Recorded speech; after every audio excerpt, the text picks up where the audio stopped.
everyone, and welcome. What an incredible energy today, and thank you, Magali, for this brilliant introduction. We will talk about sustainability today. It is no longer something in the margin. It sits in the core and very center of business and innovation. Joining us are 4 visionary leaders, each bringing a unique perspective and their own challenges. Please welcome Thierry Geerts, CEO of BRECI and former CEO of Google Belgium. Karla Basselier, CEO of one of the most important sector federations in Belgium, Fedustria. Peter Verhezen, who traveled all the way from Indonesia to talk to us today on this panel, academic, but also a business entrepreneur pur sang, and Professor AI Ethics and Governance. And last but not least, Barbara van Speybroeck, part of the management committee of Assuralia and communication director at Assuralia. So very welcome, all the 4 of you. The second most important federation after Fedustria, obviously. I'm glad you say after Fedustria. Oh, so we're very friendly to each other. That's very nice. And I can hear that Barbara brought a fan club also, but where are the fans of this panel? Can we hear some noise? Woo! This will not be your average corporate panel on sustainability, no. Because today we will talk about, well, how do we make sustainability feasible, not only economically, but also socially and structurally. Now, before we kick off with some serious questions, of course, because we're serious people, I want to kick off with each and one of you sharing one myth or one statement that you believe is not true, but believed by many. Mm-hmm. So who wants to kick off with this kill the myth? I will go first. Somebody needs to go first. My myth would be that sustainability doesn't need to be rewarding. I believe it has to be rewarding. It could be rewarding personally.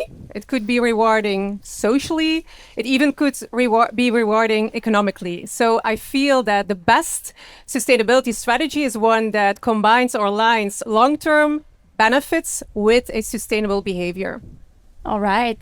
Thank you, Karla. Who's next? I can continue on that. People believe that sustainability is a cost, while I believe this is a business opportunity. All right.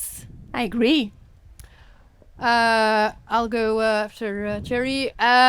People often think that sustainability is about reducing harm, and I don't think so. It's about how we redesign systems, including how we manage and how we tackle risk. Peter? Yeah, I was looking at Thierry, former CEO of Google. One of the myths that I think is that artificial intelligence will make us smarter and more intelligent. And I'm not so sure whether that's true and whether AI will make us also more sustainable. So that's a topic that is close to my heart, and maybe we can start a debate now. Yeah, but I think if we go into that topic, we'll be sitting here tomorrow or even next week. So, but thank you for sharing these statements with us. We will stick to the plan, which is sustainability today, and we will look at how companies balance between their long-term ambitious and the short-term deliverables, because how do they deliver today without compromising tomorrow, etc. And I have a first question for Barbara, because Barbara, your role at Assuralia puts you in a key position within the Belgian insurance sector, where we see that traditional models are being challenged and that risk becomes more and more visible, but also more difficult to insure. So what are the major shifts that you see there? Yes, indeed, and I think if we all know what happened here a week ago, major risk. So indeed, and it's getting very challenging. I think as insurance, we are no longer only insuring risk, we are insuring future. And if you look at the future, that is no longer linear. It's no longer predictable. It's I think it's getting rainy here. It's no longer only local. Very unpredictable. It's very unpredictable. It's systemic. It's planetary. It's exponential. And climate risk is not just growing. It is growing, but it's also mutating. And what used to be rare is now recurrent. What used to be only local is now global. And what used to be very easy to insure is now put under pressure. And traditional insurance as such is reaching its limits. And not because we lack data. Insurance have a lot of data, but it's the risk itself. It's changing, as I said before, and it's deeply entangled in economical and in ecological and social systems too. And that's why I think we need two major shifts for insurers. And the first shift is that we need to go from risk transfer, what insurers usually do, to risk transformation. We can no longer just price risk. I don't know if insurance companies will like me saying that, but I'll do, because this is Tomorrowland, so we need to be a bit bold. But we must reshape it. And I think insurance are obliged to continue to invest in climate adaptation, in supporting resilient infrastructure, and rewards also sustainable behavior of customers through the underwriting. And the second shift is that we need to move from just protection to prevention. We no longer can just wait for major events related to climate just to happen. We need to incentivize what really prevents them. And that means also investing in nature-based solutions and investing in early warning systems. I think only the diehards will stick now. So now we know who's here for the topic. I'm sorry about that. I know, that's no problem. And such as the weather, I think that risks are becoming uninsurable. I don't think that means the end of the story. I think is the beginning of radical innovation. Can we just sit over there, you think? I don't think so. Is there anyone who can borrow as an umbrella? Oh, well, just we will manage I'll the risk think. of the weather.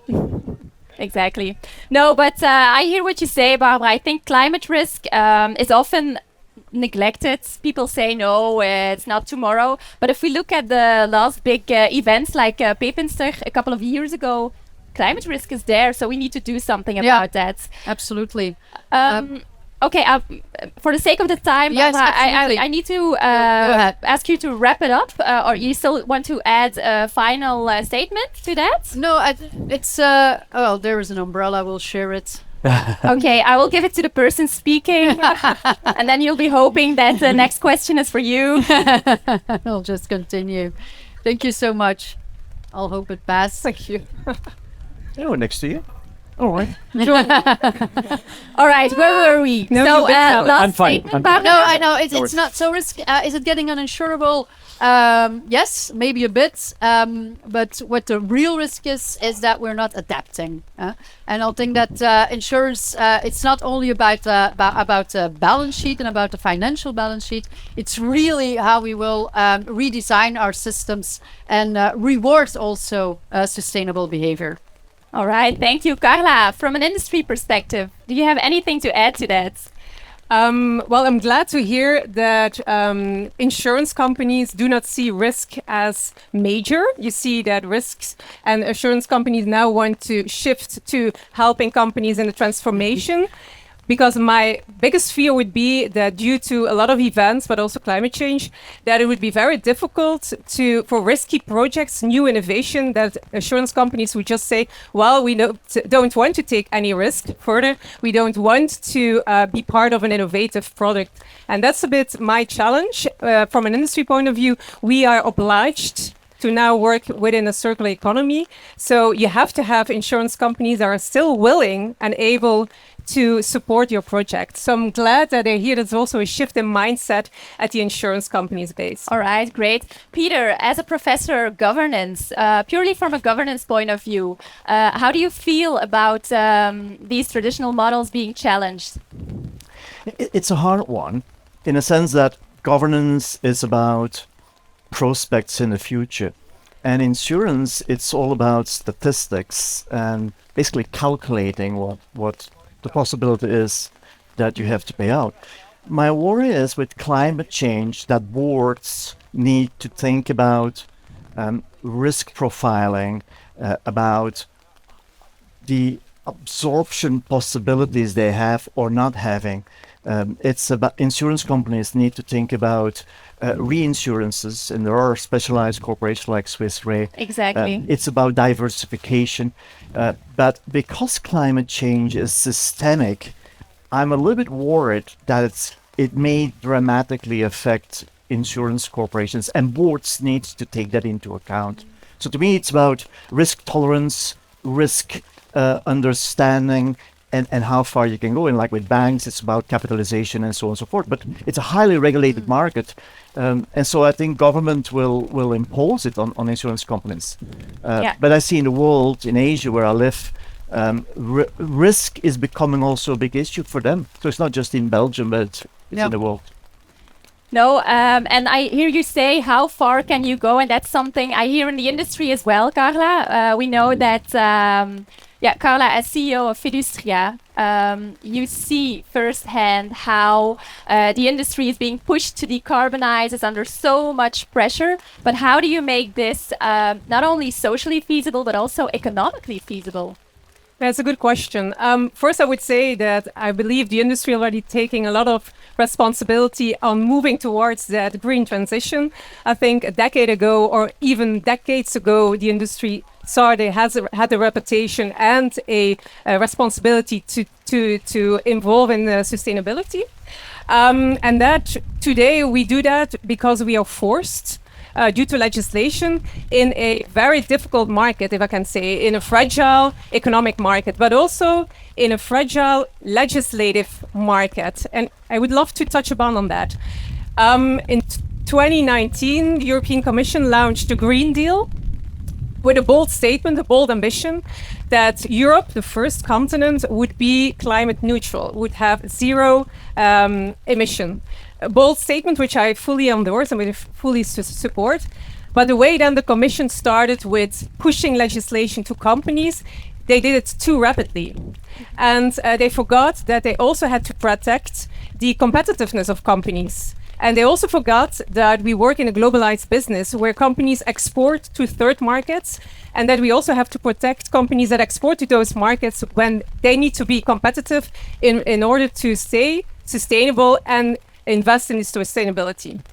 What you now see is that the Commission started to rethink the Green Deal legislation, not the Green Deal itself, not the obligation or the ambition itself, but the bunch of legislation, I would say even the tsunami of legislation that ended up on companies. So it's good that the Commission now understands competitiveness is there, sustainability needs to be there, but you need to have both sustainability and the rewardness or that competitiveness. So it's good that the Commission saw there has to be a movement. And now to come to your question, what is needed to have a system in place which is structural, which is in the long term, First, legislative, which is smart, let's call it smart, which is predictable. I heard the word already several times. We need to have predictability. So long-term smart legislation that boosts the circular economy, not I would say create much more complexness to the business.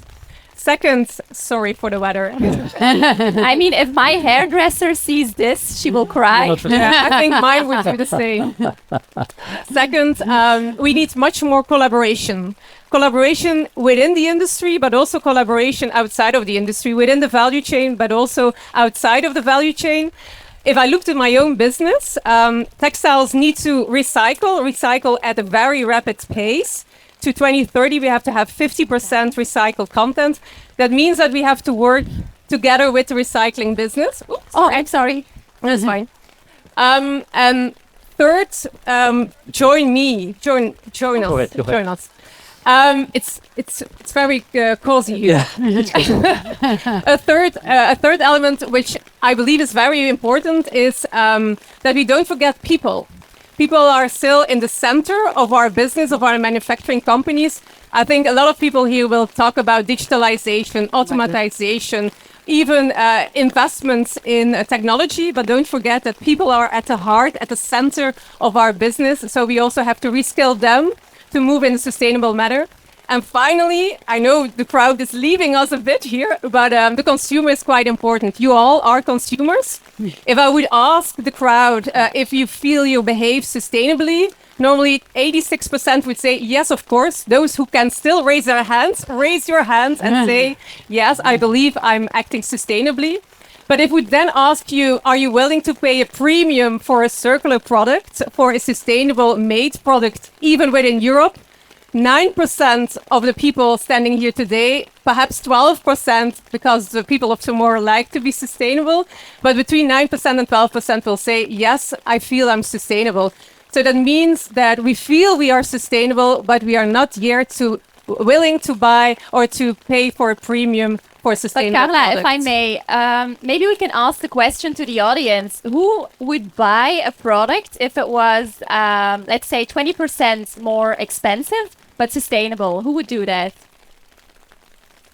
Ah, Yeah. Okay, more than 9%. okay, Okay. interesting. Not general public. Not the general product. So let me advocate for that because I work for the textile business, for the fashion business in Belgium. So stop buying on Temu and Shein, buy locally and European. Thank you. Thank you, Karla. Very clear. Now, Thierry, from BRECI's perspective, where you work with a wide range of companies, the rain is so distracting, but we're doing our best. Now, you work with a wide range of companies. What are your and also their concerns when it comes to this topic? First of all, is on the European deal. I think the Commission forgot the general public. You cannot push such a transformation with the support of general public. And it was decided in a moment where the green parties were growing, but still 20% ish of the population. And they imagined that 80% of the population would support more higher prices and sustainable fashion. And guess what? It didn't happen. The companies in general, they want to continue on the sustainability agenda. I think very few companies want to change. And I think it's exactly what you said. They want to do it in an affordable way for business and not in a disrupting way. So there have to be timelines that are acceptable. Technologies should be available. And we have to take into account competition coming from areas where there is not such a legislation. And so that's why I think technology comes in. Instead of having regulation forcing companies to do it too fast, let's invest in technology that make it happen. And that's exactly where, for example, Belgium is good at research and development, being aware that we can make the difference with technology. And yes, guess what? The problem of sustainability, it's too complex for humankind. It's only with AI that you can try to solve it. The complexity of environment is very complex. Look at the weather, it's very complex to predict. And look at the production process, it's very complex to improve. And that's why you want to use AI. The myth is that everything will be solved by generative AI. And that's the error. So because we have had ChatGPT, we now mix up generative AI, which is ChatGPT, making stories and videos with AI. And AI can be done with low level of energy, can process a big amount of data. And you see that if you work with companies, you can decrease the carbon footprint by 30%, not from one year to another, but on a process of, let's say, 3 or 5 years, you can have a huge impact. So if the legislation is acceptable and you can invest in those things, then if you are not competitive, on that moment you're not disrupted by a Chinese competitor, then I think it's feasible. And I think all companies in Brussels definitely believe in that. We don't have high industry in Brussels, so that's an advantage on that. But then they definitely want to continue on the sustainability agenda. Otherwise, they cannot find talent. And guess what? There's a fight for talent at this moment. And try to hire young, high-educated people who have no sustainability agenda or calendar. Just forget about it. Exactly. Exactly. Thank you, Thierry. I will come back to you afterwards because you've triggered me. First, a small question for Barbara. I know that you look at the industry and the pace of industrial challenge as well from an insurance point of view. This is a very cozy way of asking questions, by the way. What would you want to add from your point of view? Yeah, indeed, it's something that we not only closely observe, but we also try to be enablers as an industry.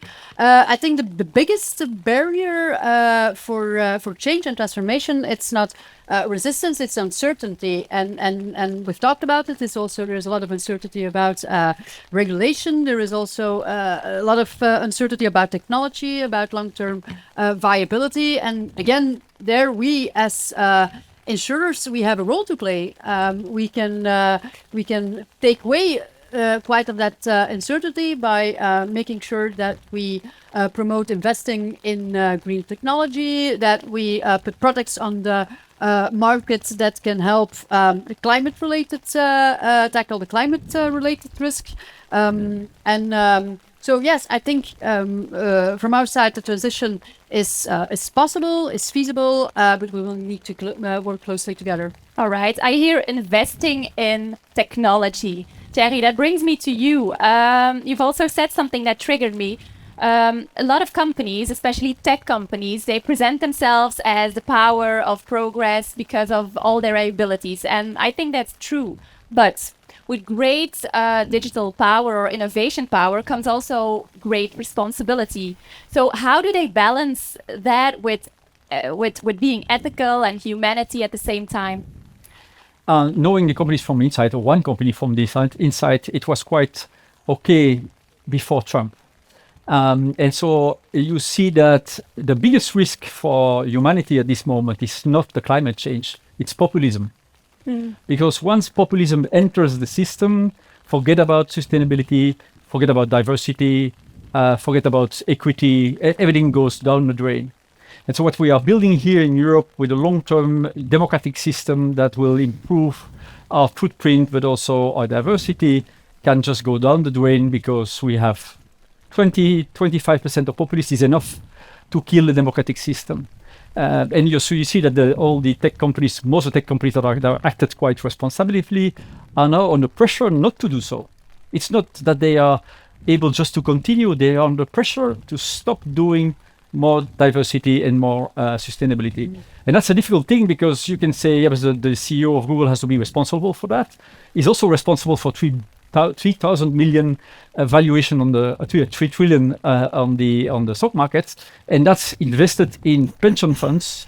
And so if you say, you know what, I don't believe about Trump, I don't give mine, then you will have 50% down the drain on the share value, and then you cannot pay. Definitely in the Netherlands, for example, pension funds are invested in those companies. So we have we have built a very complex and resilient system, but populism can kill it in some years.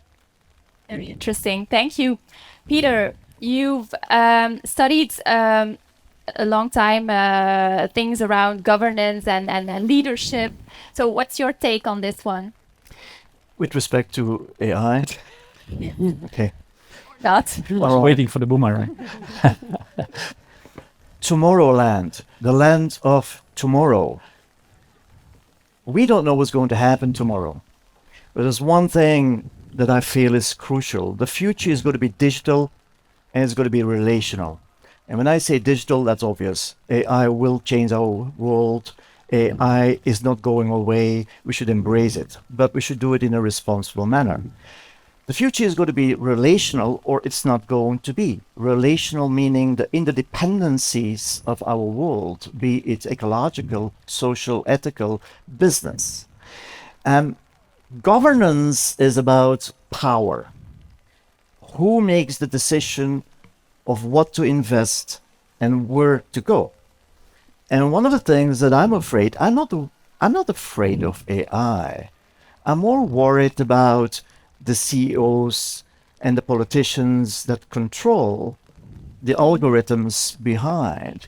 And there's one thing about this wonderful place here where we all are, Tomorrowland.